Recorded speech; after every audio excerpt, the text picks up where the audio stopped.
Citoyennes, citoyens, bonjour et bienvenue dans Dernières Nouvelles des Étoiles. Aujourd'hui, on va plonger dans une époque où la Terre avait des anneaux. On va découvrir la combinaison lunaire chinoise, on va détailler l'accord entre Air France et Starlink, et on va découvrir qui va occuper l'ancien pas de tir de Soyouz en Guyane. Allez, c'est parti, générique.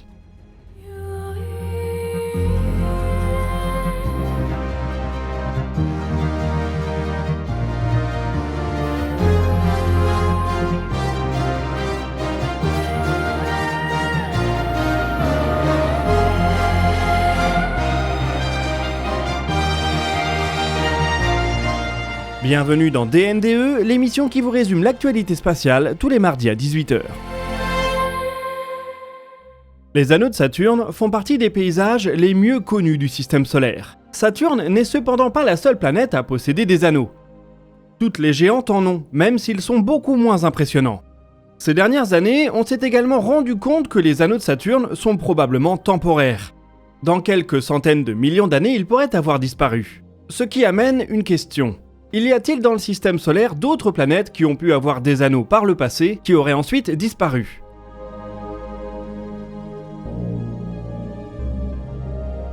Sans surprise, l'astre le plus accessible pour mener cette enquête est la Terre. Notre planète a connu une histoire mouvementée avec une énorme collision qui pourrait avoir donné naissance à la Lune, suivie par des bombardements réguliers qui ont sans cesse réarrangé sa surface. Un épisode particulièrement intéressant est celui de l'Ordovicien, une période géologique qui s'étend de 485 à 444 millions d'années avant notre ère. Elle est connue pour avoir produit un grand nombre de cratères d'impact, associés à un refroidissement important des températures globales. Un groupe de chercheurs a étudié 21 cratères d'impact issus de cette ère. Ils ont en parallèle mené une simulation tectonique pour comprendre l'arrangement des sites d'impact au moment où ils ont eu lieu, il y a près d'un demi-milliard d'années.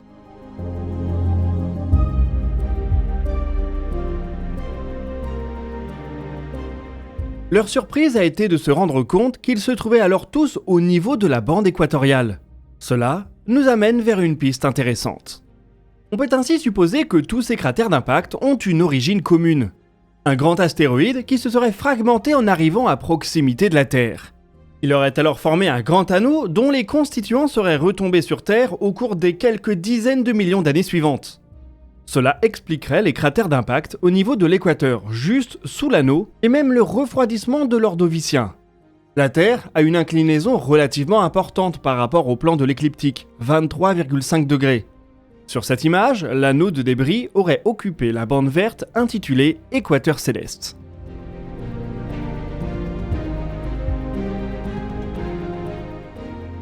En fonction de son épaisseur, il aurait pu intercepter une partie importante du rayonnement solaire, et c'est ainsi qu'on se serait retrouvé avec les basses températures relevées à cette époque.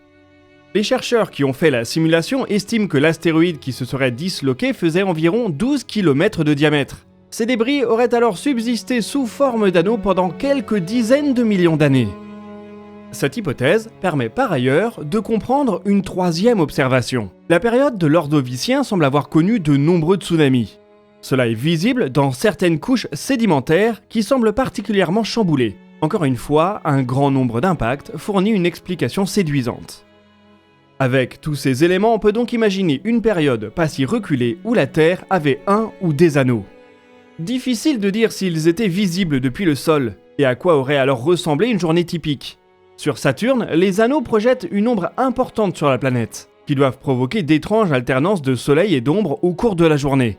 La Terre a pu être soumise au même phénomène. Le soleil se lève et lorsque l'anneau vient le cacher, il fait soudainement sombre.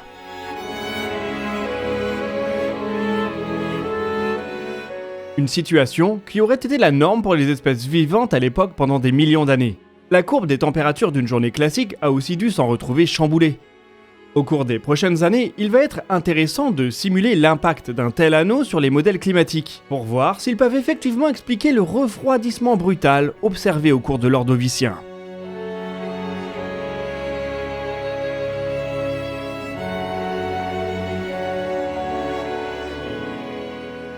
Qui sait, on trouvera peut-être des indices de cette histoire sur la Lune.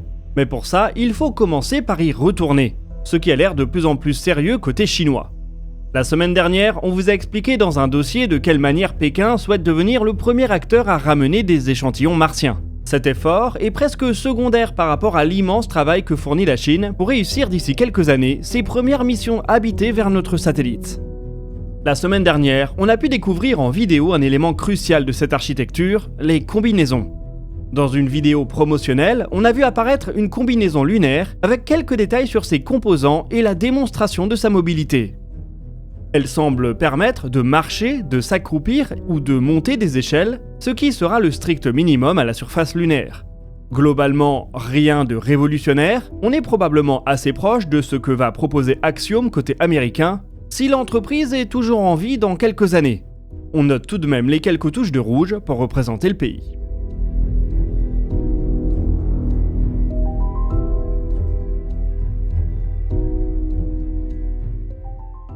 Avec cet élément, la Chine nous a montré tout ce qu'elle compte exploiter pour ses missions lunaires. On a la fusée avec la Longue Marche 10, on a vu le vaisseau de transit et l'atterrisseur avec différentes maquettes ou prototypes, et on a maintenant les combinaisons qui laisseront des traces de pas.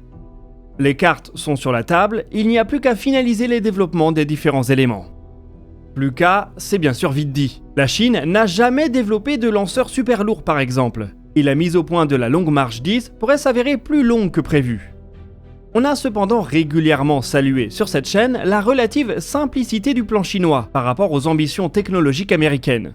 Cela devrait déboucher sur un temps de développement plus court, et Pékin semble plutôt bien positionné pour amener la première femme sur la Lune d'ici 4 à 8 ans.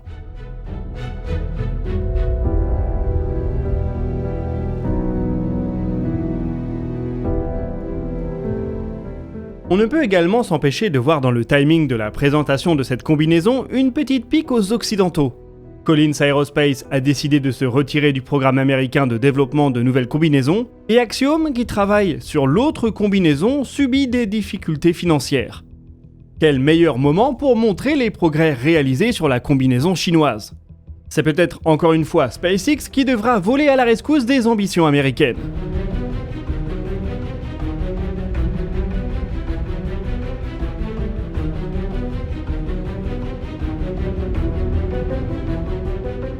Puisqu'on évoque le géant californien devenu texan, celui-ci vient de démontrer encore une fois sa maîtrise du vol habité avec le lancement de la mission Crew 9. Celle-ci a eu la particularité de se faire depuis l'ensemble de lancements 40 à Cap Canaveral. C'était la première fois qu'une mission habitée décollait depuis ce pas de tir. Crew 9 est une mission un peu particulière puisque c'est elle qui doit venir chercher Butch Wilmore et Sunetta Williams qui sont restés coincés en orbite suite au problème du Starliner. Dans le décollage de samedi, il n'y avait ainsi que 2 personnes à bord, un Russe et un Américain, comme quoi bon gré mal gré, la collaboration qui fait l'identité de l'ISS marche encore. Ils seront 4 à redescendre en février prochain et tout sera rentré dans l'ordre. Dans cette mission, on note toutefois un nouveau raté de SpaceX. L'étage supérieur de la Falcon 9 a connu un dysfonctionnement dans sa mise à feu de désorbitation. L'étage n'est donc pas retombé dans la zone prévue. Pas de danger particulier, mais c'est un nouveau petit couac chez SpaceX qui nous avait habitués à enchaîner les sans faute. L'entreprise met donc pour la 3e fois cette année ses lancements de Falcon 9 en pause, le temps de réaliser une enquête.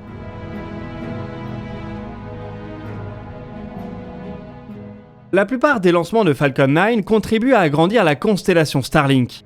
Celle-ci connaît un succès de plus en plus apparent, avec déjà plus de 4 millions de clients. Dernier en date, Air France vient de discuter de rendre toute sa flotte d'avions compatibles.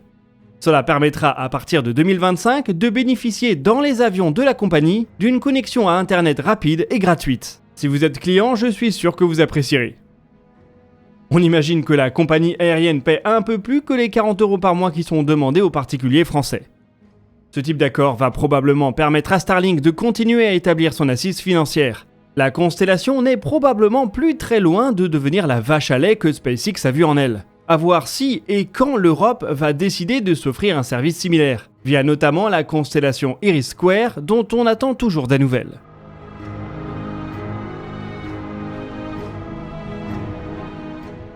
En plus d'offrir un internet souverain à l'Europe, elle pourrait venir alimenter le marché des lanceurs qui promet de se développer sur la fin de la décennie. La semaine dernière, on a ainsi appris que Maya Space va récupérer le pas de tir de Soyouz en Guyane.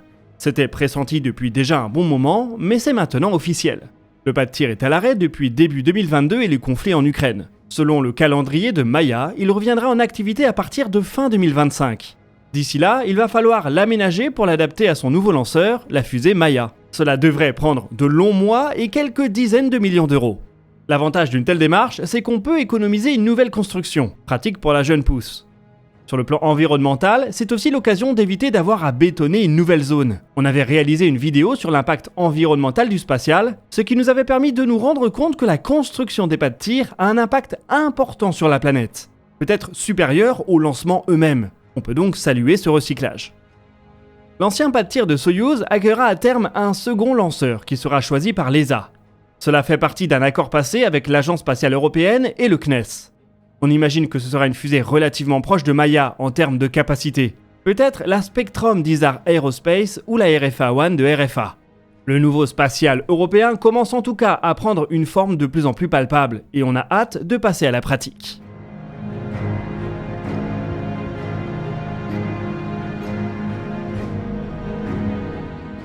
Et nous voici arrivés au bout de cet épisode de Dernières Nouvelles des Étoiles. L'émission continue en live jeudi à 10h avec Maxime. N'hésitez pas à partager vos questions et vos remarques dans les commentaires. Nous y répondrons dans une prochaine vidéo. Vous pouvez consulter la description pour retrouver nos sources et nos réseaux sociaux. Quant à nous, on se donne rendez-vous jeudi pour un nouveau dossier de l'espace. Et d'ici là, citoyennes, citoyens, portez-vous bien.